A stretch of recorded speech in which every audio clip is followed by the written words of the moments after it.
chegando com Últimas da Dupla nesta terça-feira, o primeiro Últimas da Dupla desta semana Grenal, com muita informação sobre a dupla Grenal. Muito prazer para quem não me conhece, eu sou a Esther Fishbone e de segunda a sexta eu chego aqui no canal do Esporte te trazendo as principais notícias do dia em Grêmio e Internacional. Vamos embora, vamos começar falando do Colorado, dono da casa, para o clássico deste sábado, o Internacional, que tem uma semana movimentada. Inicia os treinamentos hoje para o clássico Grenal. O Cacique Medina começa a pensar a equipe, mas o fora de campo do Internacional é o que tem mais destaque nesses últimos dias. Primeiro vamos falar de Edenilson. O Edenilson, surgiu uma informação da imprensa do Rio de Janeiro de um possível interesse do Botafogo no jogador. Vale a gente lembrar que houve o imbróglio no início desse ano entre Edenilson e Internacional por causa do Atlético Mineiro, que queria muito levar o jogador. O jogador, inclusive, queria muito ir para o Galo, mas o negócio acabou não acontecendo porque o Inter coloca um valor de 5 milhões de dólares no jogador. Não negocia por menos. E o Atlético Mineiro, na ocasião, tinha feito um negócio por 2 milhões e o Inter acabou não aceitando de jeito nenhum, não leva. Acontece que o Botafogo está numa fase de reestruturação, voltou para a Série A, está numa fase de reestruturação, de mudança, e o Edenilson seria uma peça de interesse e talvez o Botafogo tivesse até dinheiro para bancar o Edenilson agora que o Botafogo está mudando o seu estilo de negócio, né? Se é que a gente pode falar assim. Mesmo assim, a informação que chega agora para nós é que não há nenhuma tentativa de contratação do Botafogo pelo Edenilson. Pelo menos o que o staff do atleta diz é que não chegou nenhuma proposta oficial. Tudo que a gente sabe que teve, por enquanto, é uma sondagem. O staff do Edenilson garante que não há nenhuma proposta oficial e não há interesse do atleta em deixar o Internacional. O Edenilson, que renovou o contrato dele no início dessa temporada.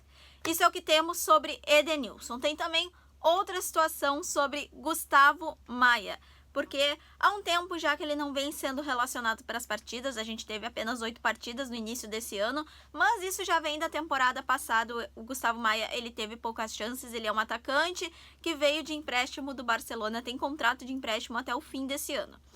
E o Gustavo Maia, ele teve Covid no início dessa temporada. O Cacique Medina falou sobre ele na entrevista coletiva depois da partida contra o São José. E o Cacique Medina falou que ele teve uma situação de Covid, ainda não se recuperou 100%, precisa recuperar a parte física.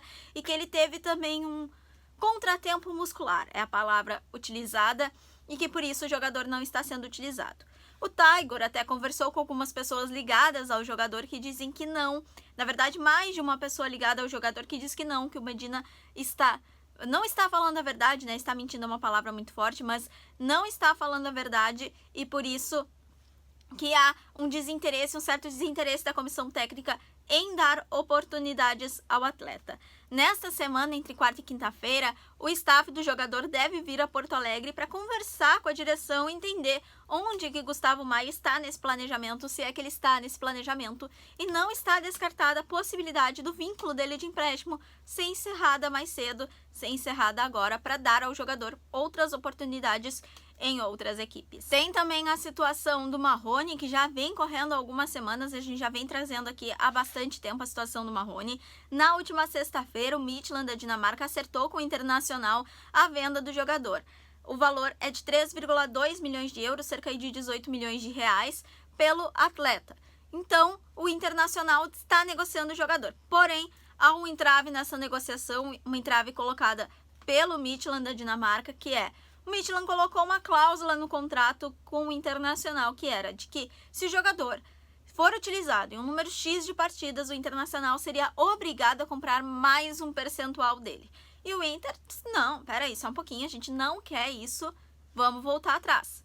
E aí a negociação está andando, mas há esse entrave. Deve andar, tá? O Marrone deve vir para o Internacional, o negócio deve acontecer, se firmar durante esta semana, mas houve aí um entrave mesmo nessa negociação e por isso vai demorar mais um pouquinho para o Marrone chegar a Porto Alegre. Certo? Vamos trocar de lado, vamos destacarmos o Grêmio que tem uma semana um pouco mais tranquila, apesar de ser semana de Grenal, porque a estreia do Roger foi uma boa estreia dentro da arena, né? E agora o Roger vai ter a sua primeira semana completa de treinamentos. Para o clássico Grenal, há dúvidas na escalação da equipe, há dúvidas principalmente no meio-campo. O Thiago Santos está voltando, esteve suspenso na última partida, então há muitas dúvidas na partida. O Campaz, ele retorna de uma pancada que foi sentida lá na partida contra o Guarani de Bagé.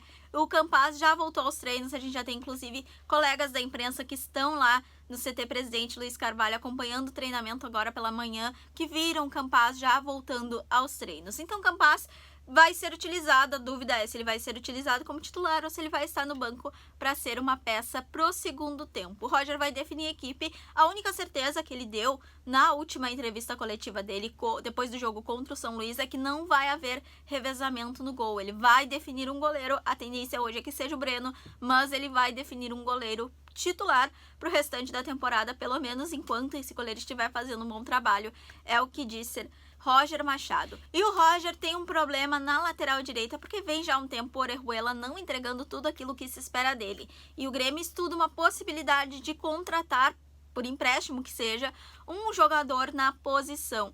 E surgiu um nome nesses últimos dias, nessas últimas horas, Daniel Guedes, ele que tem 27 anos, ele pertence ao Santos, vem de algumas temporadas um pouco abaixo do esperado, mas ele é um jogador de interesse do Grêmio. O Grêmio, inclusive, havia feito uma sondagem por ele lá no início da temporada, né? Parece que faz muito tempo, mas não faz. No início da temporada, por esse jogador, mas o que o Grêmio tinha escutado era que o jogador ainda havia expectativa de que ele pudesse atuar no Santos, ele tinha um imbróglio lá com o Santos, então por isso o Grêmio acabou não investindo nele.